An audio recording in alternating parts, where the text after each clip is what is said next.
આજનો એક નવો લેક્ચર અને એ નવા લેક્ચરની અંદર આપણે આલ્કોહોલનો ટોપિક એટલે કે લાસ્ટ લેક્ચરની અંદર ફિનોલની રાસાયણિક પ્રક્રિયાઓ બધી મહત્વની રાસાયણિક પ્રક્રિયાઓ આપણે સમજાવી દીધી. બરાબર છે. હવે આલ્કોહોલનો એક ટોપિક બાકી છે જે આપણા બોર્ડના સિલેબસમાં નથી, પણ જેઈના પોઈન્ટ ઓફ વ્યૂ આપણે જે વિદ્યાર્થીઓ મેથ્સની એક્ઝામ મેથ્સવાળા વિદ્યાર્થીઓ છે તો એ જેઈના પોઈન્ટ ઓફ વ્યૂ આપણે યાદ રાખવાનું રહેશે. બરાબર છે. પછી આપણે શું કરીશું કે આલ્કોહોલ અને ફિનોલ ઉપર આધારિત સ્વાધ્યાયના એકાદ બે ક્વેશ્ચન બાકી છે શરૂ કરી દઈ, પછી આપણે ઇથરની બનાવટ આપણે આ લેક્ચરમાં સ્ટાર્ટ કરીશું. તો પહેલા ઔદ્યોગિક રીતે કેટલાક અગત્યના આલ્કોહોલ, જેમાં આપણે પહેલું જ છે મિથેનોલ, જેને વુડ સ્પિરિટ તરીકે પણ ઓળખવામાં આવતું જોવા મળે છે. એટલે કે લાકડાનું વિચ્છેદક નિસ્યંદન કરવામાં આવે અને આ મિથેનોલ બનાવવામાં આવતું જોવા મળે છે. તો સૌપ્રથમ આપણે એની બનાવટ જોઈએ કે ખરેખર જે જળવાયુ છે, કાર્બન મોનોક્સાઇડ અને ડાયહાઇડ્રોજન વાયુનું જે મિશ્રણ છે જેને જળવાયુ કહેવાય, તેને ZNO અને CrO3 ની હાજરીમાં બરાબર છે 200 થી 300 વાતાવરણ દબાણે 573 થી 673 કેલ્વિન ટેમ્પરેચરે પ્રક્રિયા કરવામાં આવે તો મિથેનોલ પ્રાપ્ત થતો જોવા મળે છે. આપણે એવું કહી શકાય. મિથેનોલ એ રંગવિહીન પ્રવાહી છે. 337 કેલ્વિન તાપમાને ઉકળે છે. એનો મતલબ કે એનું ઉત્કલન બિંદુ છે. સ્વભાવે વધુ ઝેરી છે. મિથેનોલની ઓછી માત્રાના સેવનથી અંધાપો આવી શકે છે, જ્યારે વધુ માત્રાથી મૃત્યુ પણ થઈ શકે છે. આ ધ્યાનમાં રાખીશું. હવે આ મિથેનોલનો ઉપયોગ છે શું? બસ તેનો ઉપયોગ રંગ ઉદ્યોગમાં વાર્નિશમાં દ્રાવક તરીકે થતો જોવા મળે છે. તે મુખ્યત્વે ફોર્માલ્ડિહાઇડની બનાવટમાં પણ ઉપયોગી છે. ફોર્માલ્ડિહાઇડની બનાવટમાં, વાર્નિશમાં દ્રાવક તરીકે અને રંગ ઉદ્યોગમાં એનો ઉપયોગ થતો જોવા મળે છે. ત્યાર પછી આપણી પાસે ઇથેનોલ, અને ઓલરેડી આ ઇથેનોલની બનાવટ આપણે શીખીને જ આવેલા છે કે ભાઈ ખરેખર શર્કરા બરાબર છે અથવા તો ખાંડ કે જે શેરડીમાં રહેલો હોય, મોલાસીસમાં રહેલો હોય બરાબર છે, એને ઇન્વર્ટેડ ઉત્સેચકની હાજરીમાં એનું જળ વિભાજન કરવામાં આવે તો ગ્લુકોઝ અને ફ્રુક્ટોઝ મળે, અને આ ગ્લુકોઝ અથવા ફ્રુક્ટોઝનું ઝાયમીસ ઉત્સેચકની હાજરીમાં આથવણ કરવામાં આવે તો ઇથેનોલ અને કાર્બન ડાયોક્સાઇડનું મિશ્રણ મળે. તો આ ઇથેનોલ સંપૂર્ણપણે શુદ્ધ હોતો નથી, એટલે કે એઝિયોટ્રોપિક મિશ્રણ મળતું હોય છે. અને જો શુદ્ધ ઇથેનોલ મેળવવો હોય તો એ મેમ્બ્રેન ટેકનોલોજીથી મેળવાય છે. આપણે એવું અગાઉ બી સમજીને આવેલા છે અને આ મુદ્દો બી અહીંયા રિપીટ થાય છે. આ ઇથેનોલના ગુણધર્મો શું છે? ઇથેનોલ રંગવિહીન પ્રવાહી છે જેનું ઉત્કલન બિંદુ 351 કેલ્વિન છે. 351. ઔદ્યોગિક આલ્કોહોલમાં થોડો CuSO4 રંગીન બનાવવા માટે બરાબર છે, જે માર્કેટની અંદર વેચાય છે આલ્કોહોલ, તો એને ખરેખર રંગીન બનાવવા માટે કોપર સલ્ફેટ અને દુર્ગંધયુક્ત બનાવવા માટે પિરિડીન ઉમેરવામાં આવે છે, જેથી તે પીવા માટે અયોગ્ય બને છે, જેને આલ્કોહોલનું વિકૃતિકરણ કહેવામાં આવે છે. ડિનેચરેશન ઓફ આલ્કોહોલ. આપણે આ ધ્યાનમાં રાખીશું. આ પ્રકારના ઇથેનોલનું જો સેવન કરવામાં આવે તો એ કેન્દ્રીય ચેતાતંત્રને અસર કરે છે. તેની ઓછી માત્રા નિર્ણય શક્તિને અસર કરે છે અને વિચાર કે ક્રિયામાં અવરોધ ઘટાડે છે અથવા તો રૂકાવટ ઘટાડે છે, જ્યારે તેની વધુ માત્રાથી ઉબકા અને બેહોશી આવે છે, શ્વસન ક્રિયામાં અવરોધ ઉભો કરે છે અને પ્રાણઘાતક પણ બને છે આ ઇથેનોલનું સેવન કરવાથી. આ ઇથેનોલનો ઉપયોગ શું છે એ ઓલરેડી આપણે સમજાવેલું જ છે કે રંગ ઉદ્યોગમાં દ્રાવક તરીકે થાય, કાર્બનના અનેક સંયોજનોની બનાવટમાં ઉપયોગી છે. આ સિવાય ખરેખર જેને આપણે ખરેખર દારૂ કહીએ છીએ તો એ દારૂ શામાંથી બને છે? તો આ દારૂ દ્રાક્ષ જે પાકી ગઈ હોય એની સરફેસ ઉપર, એની ચામડી ઉપર બસ એ ખરેખર એ દ્રાક્ષ પાકી જાય છે તો એ ખરેખર એનો સ્ત્રોત છે. બરાબર છે. દારૂ બનાવવા માટે દ્રાક્ષ, શર્કરા અને ઈસ્ટનો સ્ત્રોત છે. જ્યારે દ્રાક્ષ પાકી જાય છે ત્યારે આ શર્કરાનો જથ્થો બસ વધી જાય છે અને બહારની સપાટી ઉપર ઈસ્ટ નામની બસ ફૂગ ઉત્પન્ન થતી જોવા મળે છે. અને આવા પ્રકારની દ્રાક્ષને બસ ક્રશ કરી નાખવામાં આવે ત્યારે શર્કરા અને ઉત્સેચક એકબીજાના સંપર્કમાં આવે અને આથવણ શરૂ થતી જોવા મળે.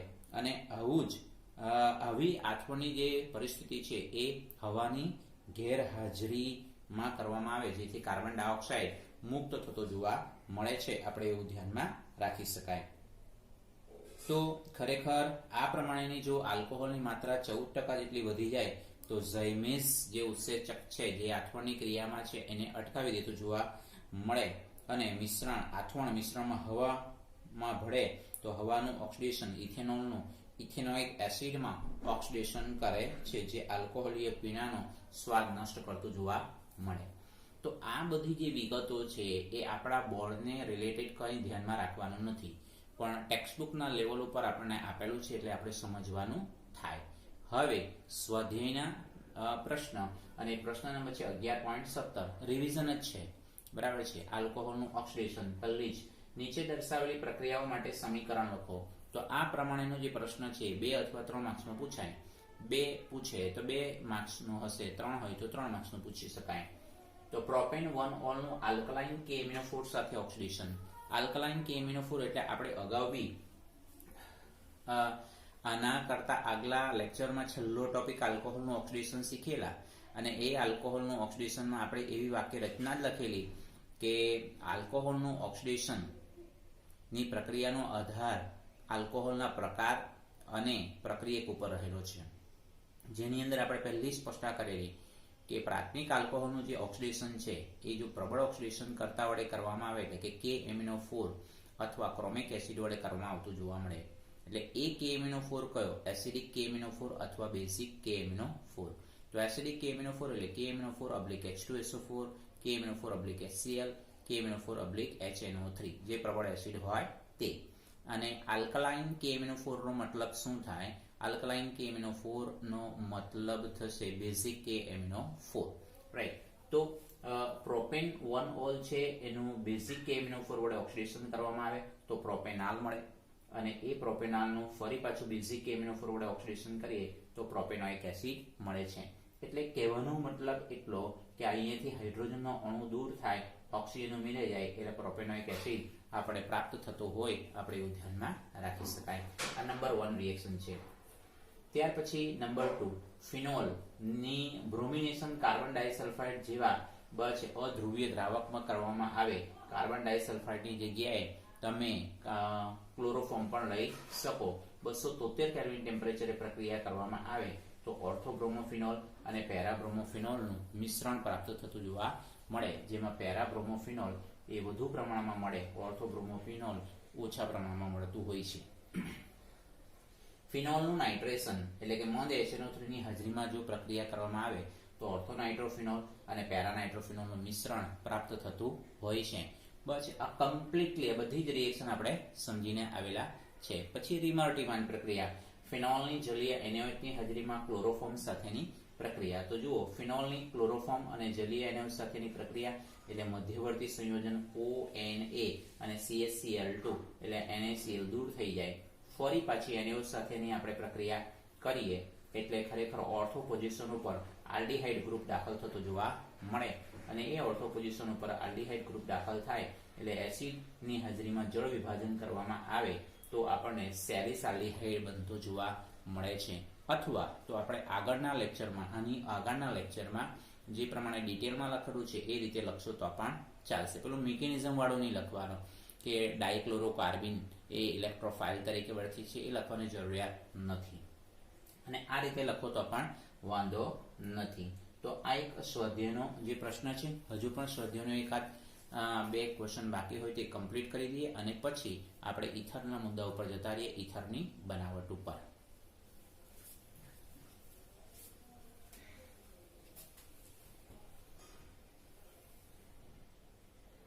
ત્યાર પછી આપણી પાસે સ્વાધ્યાયના બીજા 2 પ્રશ્નો છે, એને આપણે સમજી લઈએ. 11.21 નો સ્વાધ્યાયનો પ્રશ્ન છે, નીચે દર્શાવેલી પ્રક્રિયાઓમાં વપરાતા પ્રક્રિયકોના નામ જણાવો. નીચે દર્શાવેલી પ્રક્રિયાઓમાં વપરાતા પ્રક્રિયકોના નામ જણાવો. તો આ પ્રશ્ન એકચ્યુઅલી ખરેખર સબ્જેક્ટિવના લેવલ પર ન પૂછાય, કારણ કે આ MCQ ટાઈપનો પ્રશ્ન થઈ જશે. પ્રાથમિક આલ્કોહોલનું કાર્બોક્સિલિક એસિડમાં ઓક્સિડેશન તો એમાં પ્રક્રિયક કોનો ઉપયોગ થાય? તો એસિડિક K2Cr2O7, એસિડિક K2Cr2O7 અથવા તો એસિડિક KMnO4 કે બેઝિક KMnO4 પ્રક્રિયકનો ઉપયોગ થાય છે. જેમ કે ઇથેનોલ છે, ઇથેનોલની રિએક્શન એસિડિક KMnO4 વડે કરીએ તો ઇથેનોલ મળે. ઇથેનોલનું ફરી પાછું એસિડિક KMnO4 વડે ઓક્સિડેશન કરીએ તો એસિટિક એસિડ મળે. સિમ્પલ છે, બરાબર. બીજો પ્રશ્ન, પ્રાથમિક આલ્કોહોલનું આલ્ડીહાઇડમાં ઓક્સિડેશન, એટલે પ્રાથમિક આલ્કોહોલનું આલ્ડીહાઇડ પૂરતું સીમિત ઓક્સિડેશન કરવું હોય તો આપણે PCC એટલે પેરિડિનિયમ ક્લોરોક્રોમેટ જે છે ડાયક્લોરોમિથેન જેવા નિર્જળ દ્રાવકની હાજરીમાં કરવામાં આવતું જોવા મળે છે. આપણે એવું ધ્યાનમાં રાખી શકાય. ત્યાર પછી ફિનોલનું 2,4,6 ટ્રાઇબ્રોમોફિનોલમાં બ્રોમિનેશન, તો એ તો આપણે હમણાં જોઈ ગયા, બ્રોમિન જળનો ઉપયોગ કરવો પડતો હોય છે. બેન્ઝાઇલ આલ્કોહોલમાંથી બેન્ઝોઇક એસિડ, તો ફરી પાછું બેન્ઝાઇલ આલ્કોહોલ એટલે બેન્ઝીન રિંગ ઉપર CH2OH જે પ્રાથમિક આલ્કોહોલ છે અને આપણી પાસે નિપજ મળે છે બેન્ઝોઇક એસિડ. તો બેન્ઝાઇલ આલ્કોહોલનું એસિડિક KMnO4 વડે ઓક્સિડેશન કરીએ તો બેન્ઝાલ્ડિહાઇડ બને અને બેન્ઝાલ્ડિહાઇડનું ફરી પાછું એસિડિક KMnO4 વડે ઓક્સિડેશન કરીએ તો બેન્ઝોઇક એસિડ મળે. એટલે એસિડિક અથવા બેઝિક KMnO4 એ પ્રક્રિયક રહેશે. પ્રોપેન-ટોલનું પ્રોપીનમાં નિર્જલીકરણ, બરાબર છે. તો એમાં 85% H3PO4 નો ઉપયોગ થાય, 440 કેલ્વિન ટેમ્પરેચરનો ઉપયોગ થતો જોવા મળે છે. પછી બ્યુટેન-ટુ-ઓન, જોજો હવે આ કીટોન વાળો પાર્ટ થઈ ગયો. એટલે કીટોનમાંથી આલ્કોહોલ, આપણે અત્યાર સુધી જે શીખીને આવેલા છે આલ્કોહોલનું ઓક્સિડેશન જોયું છે, બરાબર છે. તો આલ્કોહોલના ઓક્સિડેશનથી આપણને કાર્બોક્સિલિક એસિડ મળે, આલ્ડીહાઇડ મળે ને કીટોન મળે. તો અહીંયા તમારી પાસે બ્યુટેન-ટુ-ઓન માંથી બ્યુટેન-ટુ-ઓલ છે, એટલે સેકન્ડરી આલ્કોહોલ મેળવવાનો છે તો આપણે રિડક્શન કરવું પડે. તો એ રિડક્શન કોના વડે કરવામાં આવે? લિથિયમ એલ્યુમિનિયમ હાઇડ્રાઇડ અથવા સોડિયમ બોરોહાઇડ્રાઇડ વડે બ્યુટેન-ટુ-ઓન નું રિડક્શન કરીએ તો બ્યુટેન-ટુ-ઓલ મળે છે. એટલે ઉલટી પ્રક્રિયા. બ્યુટેન-ટુ-ઓલ નું ઓક્સિડેશન કરીએ તો બ્યુટેન-ટુ-ઓન મળે, કીટોન, બરાબર છે. અને અહીંયા શું લખેલું છે કે ભાઈ બ્યુટેન-ટુ-ઓલ માંથી બ્યુટેન-ટુ-ઓલ એટલે રિડક્શન, ઉલટી પ્રક્રિયા, બરાબર. તો આ ધ્યાનમાં રાખીશું. ત્યાર પછી સ્વાધ્યાયનો 11.12મો પ્રશ્ન કે બેન્ઝીન, સલ્ફ્યુરિક એસિડ અને NaOH નો ઉપયોગ કરીને ફિનોલ કેવી રીતે બનાવશું? તો એકચ્યુઅલી ખરેખર આ રિએક્શન તો એકચ્યુઅલી 11th માં જ બેન્ઝીનના સલ્ફોનેશનની અંદર આપણે શીખીને જ આવેલા છે. તે છતાં પણ આપણે એક રિવિઝનના પાર્ટ ઓફ વ્યૂ આપણે સમજી લઈએ કે બેન્ઝીનનું સાંદ્ર H2SO4 વડે સલ્ફોનેશન કરીએ તો બેન્ઝીન સલ્ફોનિક એસિડ મળે. આ બેન્ઝીન સલ્ફોનિક એસિડનું NaOH વડે ગલન કરીએ તો સોડિયમ બેન્ઝીન સલ્ફોનેટ મળે. ફરી પાછું સોડિયમ બેન્ઝીન સલ્ફોનેટનું NaOH વડે ગલન કરો તો સોડિયમ બાયસલ્ફાઇડ દૂર થાય અહીંયાથી અને સોડિયમ ફિનોક્સાઇડ મળે. અને સોડિયમ ફિનોક્સાઇડનું એસિડની હાજરીમાં જળ વિભાજન કરો તો ફિનોલ પ્રાપ્ત થતો જોવા મળે છે. આ રીતે લખો તો પણ ચાલે, અથવા તો તમે આટલે 2 મોલ NaOH વડે ગલન કરો અને તમે અહીંયા લખી દો -H2O NaHSO3 સોડિયમ બાયસલ્ફાઇડ, તો તમે સીધું તમે આ લખી દો તો પણ ચાલે. અને પછી એને એસિડની હાજરીમાં જળ વિભાજન તો ફિનોલ બનતો જોવા મળે છે. આપણે એવું ધ્યાનમાં રાખીશું, બરાબર છે. તો સ્વાધ્યાયના આલ્કોહોલ અને ફિનોલના સ્વાધ્યાયના લગભગ આપણે બધા જ પ્રશ્નોના જવાબ કરી નાખેલા છે. તો હવે આપણે ઈથરના ટોપિક ઉપર જઈએ અને એમાં છે ઈથર સંયોજનોની બનાવટ. તો ઈથર જનરલી એના પ્રકાર આપણે જોઈએ, સમમિતીય ઈથર અને અસમમિતીય ઈથર. તો ઈથરની બનાવટ માટે ખાલી માત્ર 2 મેથડ છે અને 2 મેથડમાં એક આલ્કોહોલનું નિર્જલીકરણ જે ઓલરેડી ખરેખર આપણે અગાઉ બી શીખવેલું છે. મેં અગાઉ વધારાના એક્સ્ટ્રા પોઈન્ટમાં ઈથર વિશેની વાત આપણે કરી દીધેલી છે, બરાબર છે. અને આલ્કોહોલનું એક નિર્જલીકરણ અને વિલિયમસન સંશ્લેષણ પદ્ધતિ તો મોસ્ટ ઇમ્પોર્ટન્ટ રિએક્શન છે.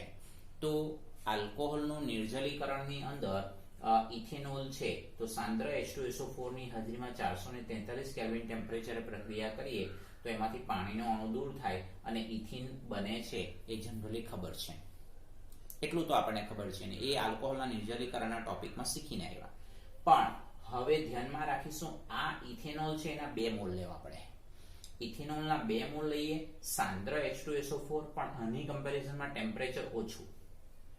બસ એટલે આપણને મળે ડાઇઇથાઇલ ઈથર મળે અને પાણીનો અણુ દૂર થઈ જતો જોવા મળે છે. આપણે એવું ધ્યાનમાં રાખીશું. એટલે અહીંયા ઇથેનોલના 2 મોલ લઈશું. બરાબર છે. તો કહેવાનો મતલબ કે આ જે તમારી પાસે આ પદ્ધતિ જે છે એને સતત ઇથરીકરણની પ્રક્રિયા તરીકે ઓળખાવી શકાય. તો કેવી રીતે સતત ઇથરીકરણની પ્રક્રિયા, જેનું આપણે એક મિકેનિઝમ બી સમજવાના છે, ક્રિયાવિધિ પણ સમજવાના છે, અને મોસ્ટ ઇમ્પોર્ટન્ટ છે આ પદ્ધતિ છે કે ઇથરની બનાવટ. આલ્કોહોલનું નિર્જલીકરણ એટલે અહીં આ તમારું સાંદ્ર H2SO4 એટલે પાણીનો અણુ દૂર થાય એ વાત બરાબર, પણ સતત ઇથરીકરણની પદ્ધતિ વડે પણ જે છે ઇથર બનાવાતો હોય. બરાબર છે. તો એના માટેની આપણે સ્પષ્ટતા કરીએ તો ખાસ કરીને 2 મોલ ઇથેનોલ જે મેન્શન કર્યું છે તે અને સાંદ્ર સલ્ફ્યુરિક એસિડની 413 કેલ્વિન ટેમ્પરેચરે આપણે પ્રક્રિયા કરીએ ત્યારે આપણને ઇથોક્સી ઇથેન, ધેટ મીન્સ કે ડાઇઇથાઇલ ઇથર નું ઉત્કલન બિંદુ 308 કેલ્વિન જેટલું નીચું ટેમ્પરેચર છે. 308 કેલ્વિન જેટલું નીચું ટેમ્પરેચર છે. તો આટલા નીચા ટેમ્પરેચરે ડાઇઇથાઇલ ઇથર આપણને બાષ્પ સ્વરૂપે મળે. ધ્યાનમાં રાખીશું, બાષ્પ સ્વરૂપે મળે. અને આ ડાઇઇથાઇલ ઇથરની બાષ્પને આપણે જળ શીતકમાંથી પસાર કરવામાં આવે એટલે પ્રવાહી ઇથર બને, પ્રવાહી ઇથર મળે. આમ એક તરફથી આપણે ઇથેનોલ ઉમેરીએ અને બીજી તરફથી આવી રીતે સતત ઇથોક્સી ઇથેન મળે એવું જો પ્લાનિંગ કરવામાં આવે તો એવી પદ્ધતિને આપણે સતત ઇથરીકરણની પદ્ધતિ તરીકે ઓળખવામાં આવે છે. અને ઇથરનું ઔદ્યોગિક ઉત્પાદન આ પદ્ધતિ વડે થતું જોવા મળે છે. આપણે એવું ધ્યાનમાં રાખીશું. એટલે નો ડાઉટ ઇથેનોલના 2 મોલ લઈએ, સાંદ્ર H2SO4 ની હાજરીમાં 413 કેલ્વિન ટેમ્પરેચર એટલે ડાઇઇથાઇલ ઇથર મળે એટલે આલ્કોહોલના નિર્જલીકરણથી ડાઇઇથાઇલ ઇથર મળે એ વાત તો સત્ય જ છે. પરંતુ ઇથરનું બસ આપણે જે હમણાં વાત કરી કે સતત ઇથરીકરણ એ કઈ પદ્ધતિ છે? એ ઔદ્યોગિક પદ્ધતિ છે. તો એની અંદર કેવી રીતે સેમ આવી આ જ પદ્ધતિ એપ્લાય કરવામાં આવે, પણ આ ઇથોક્સી ઇથેનનું ઉત્કલન બિંદુ ઘણું નીચું 308 કેલ્વિન જેટલું નીચું હોવાથી એ બાષ્પ સ્વરૂપે મળે અને પછી એને જળ શીતકમાંથી આપણે પસાર કરીએ એટલે પ્રવાહી સ્વરૂપે ઇથર મળે. રાઈટ. તો ખરેખર એક બાજુથી સતત ઇથેનોલ ઉમેરી અને બીજી બાજુથી સતત આવી રીતે પ્રવાહી મળે એવું પ્લાનિંગ કરવામાં આવે તો એને સતત ઇથરીકરણની પદ્ધતિ કહેવાય છે. અને ઇથરનું ઔદ્યોગિક ઉત્પાદન આ પદ્ધતિ વડે કરવામાં આવતું જોવા મળે છે. તો હકીકતમાં આ સતત ઇથરીકરણમાં મળતું ઇથોક્સી ઇથેન અથવા ડાઇઇથાઇલ ઇથર બરાબર છે એ SN2 મિકેનિઝમ દ્વારા થાય છે. ધ્યાનમાં રાખીશું, SN2 મિકેનિઝમ દ્વારા થાય છે. અને બરાબર ધ્યાનપૂર્વક જોઈ શકાય આપણને સમમિતીય ઇથર જ પ્રાપ્ત થતો જોવા મળે છે. બરાબર છે. સમમિતીય ઇથર જ આપણને પ્રાપ્ત થતો જોવા મળે. અસમમિતીય ઇથર એટલે મિથાઇલ ઇથાઇલ ઇથર બનાવવો હોય તો આ પદ્ધતિથી શક્ય નથી. એનું કારણ છે એટલા માટે ન મળી શકે. બરાબર છે. અસમમિતીય ઇથર એટલા માટે મળતું નથી કારણ કે ખાસ કરીને એની અંદર આપણને મોટે ભાગે છે કોમ્પ્લેક્સ એટલે કે જટિલ મિશ્રણ પ્રાપ્ત થતું જોવા મળે. જટિલ મિશ્રણ એટલે કે માની લો કે આપણે એક આલ્કોહોલ મિથેનોલ લઈએ અને બીજો આલ્કોહોલ ઇથેનોલ લઈએ, રાઈટ. તો આપણને ઇથરનું મિશ્રણ મળે. એ ડાયમિથાઇલ ઇથર મળે, ડાઇથાઇલ ઇથર મળે, ઇથાઇલ મિથાઇલ ઇથર મળે અને પછી એમાંથી આપણે છૂટું પાડવું એ ડિફિકલ્ટ વર્ક છે. એટલે અસમમિતીય ઇથર આ પદ્ધતિ વડે બનાવી શકાતું નથી. એ આ પદ્ધતિની સતત ઇથરીકરણની પદ્ધતિની મર્યાદા છે. આપણે એવું ધ્યાનમાં રાખીશું. તો આ જે ડાઇઇથાઇલ ઇથર છે વિદ્યાર્થી મિત્રો, એનો ઉપયોગ શું છે? શરૂઆતમાં નિશ્ચેતક તરીકે ઉપયોગ કરવામાં આવતો હતો, પરંતુ એ બહુ ધીમી પ્રક્રિયા છે. એટલે દર્દીને બેભાન કરવા માટે જનરલી ડાઇઇથાઇલ ઇથરનો આપણે નિશ્ચેતક તરીકે ઉપયોગ કરીએ, પણ એ બહુ ધીમે એની અસર થાય અને પુનઃ પ્રાપ્તિ માટેના સમયની પ્રતિકૂળતાને કારણે તેના સ્થાને આપણે અન્ય સંયોજનનો ઉપયોગ કરવામાં આવતો જોવા મળે. આપણે એવું ધ્યાનમાં રાખી શકાય. આ માત્ર ડાઇઇથાઇલ ઇથરનો ઉપયોગ છે. હા, પ્રાથમિક આલ્કોહોલનું SN2 મિકેનિઝમ દ્વારા ઇથર બનતું હોય છે, તો આપણે પ્રશ્ન થાય દ્વિતીયક આલ્કોહોલ કે તૃતીયક આલ્કોહોલનું SN2 મિકેનિઝમ દ્વારા ઇથર બને ખરું? તો નહીં બનશે. કેમ? કારણ કે દ્વિતીયક આલ્કોહોલ કે તૃતીયક આલ્કોહોલ ની સાંદ્ર H2SO4 વડે જો પ્રક્રિયા કરીએ તો આલ્કીન બનશે, અને તે પણ SN1 મિકેનિઝમ દ્વારા. એટલે ઇથર કોઈ સંજોગોમાં બનશે નહીં. દ્વિતીયક કે તૃતીયક આલ્કોહોલનું SN1 મિકેનિઝમ દ્વારા ઇથર નથી બનતું, આલ્કીન બને છે. આ મુદ્દો બી આપણે યાદ રાખીશું. તો હવે આ જે સતત ઇથરીકરણની આપણે સ્પષ્ટતા કરી એનું મિકેનિઝમને સમજવાનો પ્રયત્ન કરીએ. દ્વિઆણ્વીય છે કેન્દ્ર અનુરાગી વિસ્થાપન પ્રક્રિયા છે, એમાં પહેલો તબક્કો શું છે? ઇથેનોલ સલ્ફ્યુરિક એસિડમાંનો પ્રોટોનનો સ્વીકાર કરે છે. આ પ્રોટોનનો સ્વીકાર કરે છે અને પ્રોટોનેટેડ આલ્કોહોલ એટલે કે પ્રોટોનેટેડ ઇથેનોલ બનાવતું જોવા મળે છે. એટલે આ ઇલેક્ટ્રોન યુગ્મને આપી દે એટલે પ્રોટોનેટેડ ઇથેનોલ બનતો જોવા મળે છે. હવે આ જે પ્રોટોનેટેડ ઇથેનોલ મળે તો આ પ્રોટોનેટેડ જે ઇથેનોલ મળે તો એમાં કેન્દ્ર અનુરાગી પ્રક્રિયક તરીકે ઇથેનોલ કામ કરે છે. આલ્કોહોલનો બીજો અણુ એટલે કે ઇથેનોલનો બીજો અણુ કેન્દ્ર અનુરાગી પ્રક્રિયક તરીકે વર્તી પ્રોટોનેટેડ આલ્કોહોલ ઉપર હુમલો કરતો જોવા મળે છે. એટલે આ ખરેખર અહીંયા આપી દે અને આ પાણીનો અણુ છૂટો પડી જતો જોવા મળે છે. એટલે તમે અહીંયા જોઈ શકો બરાબર છે. એટલે આપણને શું મળે છે? પ્રોટોનેટેડ ઇથર બનતું જોવા મળે. બરાબર ધ્યાનપૂર્વક જો. ઓક્સિજન પરમાણુ પોતાનું ઇલેક્ટ્રોન યુગ્મ આ ઇથાઇલ ગ્રુપને આપી દેતું જોવા મળે છે. આટલો ભાગ એટલે આટલો ભાગ છૂટો પડી જશે અને આ ઇથાઇલ ગ્રુપ આની સાથે જોડાઈ જશે અને ઓક્સિજન ઇલેક્ટ્રોન યુગ્મને ડોનેટ કરે છે એટલે પોઝિટિવલી ચાર્જ. પછી એટલે પ્રોટોનેટેડ ઇથર બનતું જોવા મળે. બીજા તબક્કામાં આ તબક્કાના સ્ટેટમેન્ટ યાદ રાખીશું, MCQ માટે ઉપયોગી થશે. બરાબર છે, આ ધ્યાનમાં રાખીશું. તો હવે આ જે પ્રોટોનેટેડ ઇથર છે એ પ્રોટોનેટેડ ઇથર માંથી પ્રોટોન દૂર થાય છે. પ્રોટોન દૂર થાય છે અને ઇથર બનતું જોવા મળે છે. ને એ પ્રોટોન કોણ સ્વીકારશે? પાણીનો અણુ સ્વીકારશે. એટલે ઇથોક્સી ઇથેન જેને ડાયમિથાઇલ ઇથર કહેવાય અને એટલે H3O+ બનતું જોવા મળે. આપણે એવું ધ્યાનમાં રાખીશું. બરાબર છે. તો આ મોસ્ટ ઇમ્પોર્ટન્ટ પદ્ધતિ મેન્શન કરેલી છે, આપણે એને ધ્યાનમાં રાખવાનો પ્રયત્ન કરીશું. તો આ સતત ઇથરીકરણ માટેની ઔદ્યોગિક પદ્ધતિમાં સમમિતીય ઇથર બનશે, અસમમિતીય ઇથર બનશે નહીં. કારણ કે અસમમિતીય ઇથરને કારણે કોમ્પ્લેક્સ કમ્પાઉન્ડ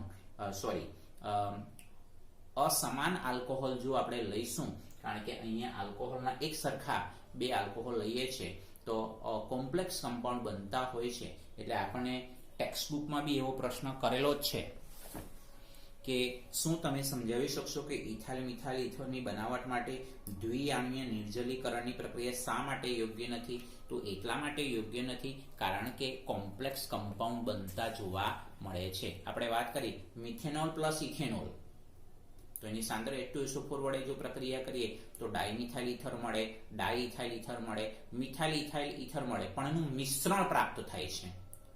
વ્યક્તિગત મિથાઇલ મિથાઇલ ઇથર વ્યક્તિગત બનતું નથી, મિશ્રણ બનતું જોવા મળે છે. એ આ પદ્ધતિની બસ ખાસ કરીને મર્યાદા છે, આપણે એવું ધ્યાનમાં રાખીશું. તો હવે પછી આપણે વિલિયમસન સંશ્લેષણ પદ્ધતિને સમજવાનો પ્રયત્ન કરીશું.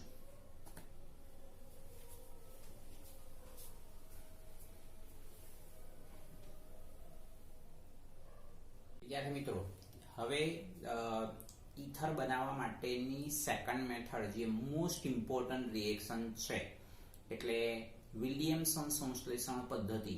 અને એ વિલિયમસન સંશ્લેષણ પદ્ધતિ એટલે આલ્કાઇલ હેલાઇડ માંથી ઇથર બનાવવા માટેની પદ્ધતિ. આલ્કાઇલ હેલાઇડ એટલે આપણે એને બીજા શબ્દમાં કહીએ તો હેલો આલ્કેન. બરાબર છે. તો હવે આ વિલિયમસન સંશ્લેષણ પદ્ધતિથી સમમિતીય અને અસમમિતીય ઇથર બંને પ્રકારના ઇથર બનાવી શકાતા જોવા મળે છે. અગાઉ આપણે સતત ઇથરીકરણમાં સ્પષ્ટ કરીને આવ્યા, એમાંથી માત્ર સમમિતીય ઇથર જ બનાવી શકાય. બરાબર છે, એ મુદ્દો આપણે સ્પષ્ટ કરી દીધેલો છે. તો હવે વિલિયમસન સંશ્લેષણ પદ્ધતિ પ્રયોગશાળામાં સમમિતિ અને અસમમિતિ ઇથર સંયોજનોની બનાવટ માટે વિલિયમસન સંશ્લેષણ અગત્યની પદ્ધતિ છે. Most important point. 3 માર્ક્સની અંદર આ જનરલી આપણને પૂછાતી હોય છે. મોસ્ટ ઇમ્પોર્ટન્ટ છે પદ્ધતિ. આ સંશ્લેષણ સોડિયમ આલ્કોક્સાઇડ અને આલ્કાઇલ હેલાઇડની દ્વિઆણ્વીય કેન્દ્ર અનુરાગી વિસ્થાપન પ્રક્રિયા છે. આ પણ આપણે બરાબર યાદ રાખીશું. SN2 mechanism. હવે એની જનરલ રિએક્શન લખેલી છે. જો આ સોડિયમ આલ્કોક્સાઇડ, તો આપણને પહેલો જ પ્રશ્ન ભાઈ સોડિયમ આલ્કોક્સાઇડ ક્યાંથી આવ્યો? તો એકદમ સિમ્પલ છે, ROH, બરાબર છે, આલ્કોહોલ. આલ્કોહોલની સોડિયમ ધાતુ સાથે પ્રક્રિયા કરો એટલે સોડિયમ આલ્કોક્સાઇડ અને હાઇડ્રોજન વાયુ મળતો હોય છે, જે આપણે કમ્પ્લીટલી શીખીને આવ્યા. તો ત્યાંથી સોડિયમ આલ્કોક્સાઇડ, આ તમારો આલ્કાઇલ હેલાઇડ, બરાબર છે. હવે આની અંદર બી આલ્કાઇલ હેલાઇડ તો પ્રાથમિક, દ્વિતીયક, તૃતીયક આવે, તો એમાંથી માત્ર ને માત્ર પ્રાથમિક આલ્કાઇલ હેલાઇડ લઈશું, બરાબર છે. તો આ પ્રાથમિક આલ્કાઇલ હેલાઇડ હશે તો આ સોડિયમ આલ્કોક્સાઇડ જે છે આ આલ્કાઇલ ગ્રુપ ઉપર હુમલો કરશે અને ઈથર બનાવતું જોવા મળે, અસમમિત ઈથર બનાવતું જોવા મળે છે. હવે એને ઉદાહરણ આપીને સમજાવવાનો પ્રયત્ન કરીએ.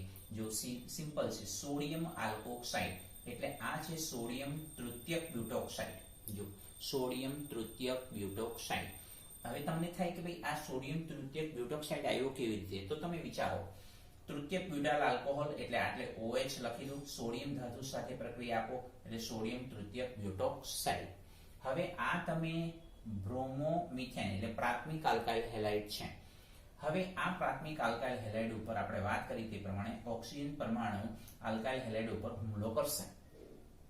હુમલો કરશે એટલે કેન્દ્ર અનુરાગી પ્રક્રિયક તરીકેની કામગીરી કરતું જોવા મળે. એટલે બ્રોમિન અને સોડિયમ છૂટો પડતો જોવા મળે અને આ ઓક્સિજન સાથે CH3 જોડાઈ જાય. એટલે આપણી પાસે નિપજ શું બનશે?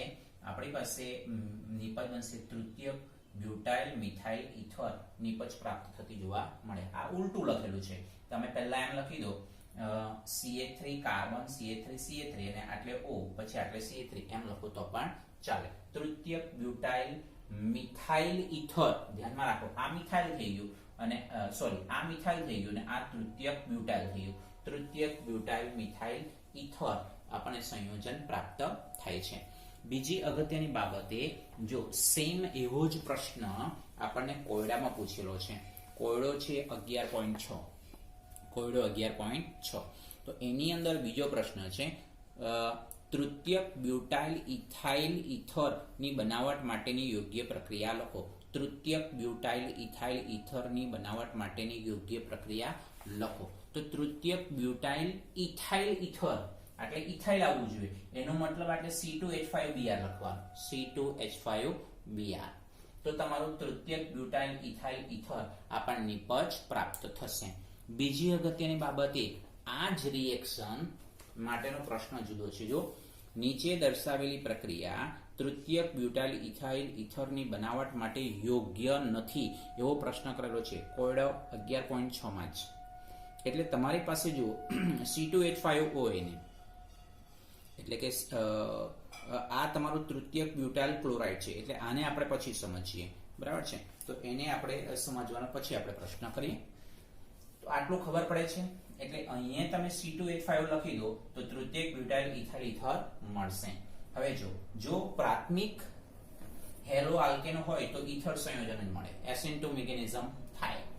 જો દ્વિતીયક કે તૃતીયક હેલો આલ્કેનના કિસ્સામાં વિલોપન પ્રક્રિયા એ વિસ્થાપન પ્રક્રિયા સાથે સ્પર્ધા કરીને નિપજ તરીકે માત્ર આલ્કીન મળતું જોવા મળે. આ મોસ્ટ ઇમ્પોર્ટન્ટ પોઈન્ટ. જો આટલે હેલો આલ્કેન આપણે દ્વિતીયક કે તૃતીયક લઈએ તો આપણને આટલે ઇથર સંયોજન નહીં મળશે. એ શું મળશે? વિલોપનની પ્રક્રિયા થશે અને આપણને આલ્કીન નિપજ પ્રાપ્ત થતી જોવા મળે. એનું ઉદાહરણ જોઈએ. જો બરાબર છે. એટલે હવે તમે જુઓ, હવે આપણે અહીંયા જે આલ્કોહોલ જે લીધેલો છે એ પ્રાથમિક આલ્કોહોલ લીધો. જો સોડિયમ મિથોક્સાઇડ, આ સોડિયમ મિથોક્સાઇડ બસ એ પ્રાથમિક આલ્કોહોલ છે. જ્યારે આલ્કાઇલ હેલાઇડ કયો લીધો? તૃતીયક આલ્કાઇલ હેલાઇડ, બરાબર છે. તો હવે આ તૃતીયક આલ્કાઇલ હેલાઇડ ની કારણ કે આ તો તમારો કાર્બોકેટાયન બનવાનો, તૃતીયક આલ્કાઇલ હેલાઇડ એટલે એનું ખરેખર આયનીકરણની પ્રક્રિયા કરો તૃતીયક કાર્બોકેટાયન બનવાનું. Plus CH3ONA. તો આટલે SN2 મિકેનિઝમ નહીં થશે, SN1 મિકેનિઝમ થશે. અને ખરેખર અહીંયાથી તમારે જો બ્રોમિન અને સોડિયમ એ દૂર થઈ ગયો. હવે અહીંયાથી આપણને નિપજ બનવાનું CH3 single bond CH3 double bond CH2 એટલે અહીંયાથી પ્રોટોન CH3OH ના સ્વરૂપે નીકળી જશે અને 2 મિથાઇલ પ્રોપીન નિપજ પ્રાપ્ત થાય, આલ્કીન નિપજ આપણને પ્રાપ્ત થતી જોવા મળે છે. આપણે એવું ધ્યાનમાં રાખીશું. એટલે આના કરતા ઉલટું, એટલે આપણે ઈથર અસંમિત ઈથર બનાવવા માટેની કન્ડિશન શું હશે? કન્ડિશન એક જ હશે, પ્રાથમિક હેલો આલ્કેન. પ્રાથમિક હેલો આલ્કેન. પણ આટલે સોડિયમ આલ્કોક્સાઇડ ગમે તે પ્રકારનો હશે, એ દ્વિતીયક હશે તો બી ચાલે, પ્રાથમિક હશે તો બી ચાલે, તૃતીયક હશે તો બી ચાલે. હવે દાખલા તરીકે તમે C2H5ONA એમ લખી દો. C2H5ONA એટલે સોડિયમ ઇથોક્સાઇડ. તો આટલે આપણને શું મળશે? CH3O C2H5 પ્લસ NaBr એટલે ઇથાઇલ મિથાઇલ ઇથર આપણને મળવાનું છે.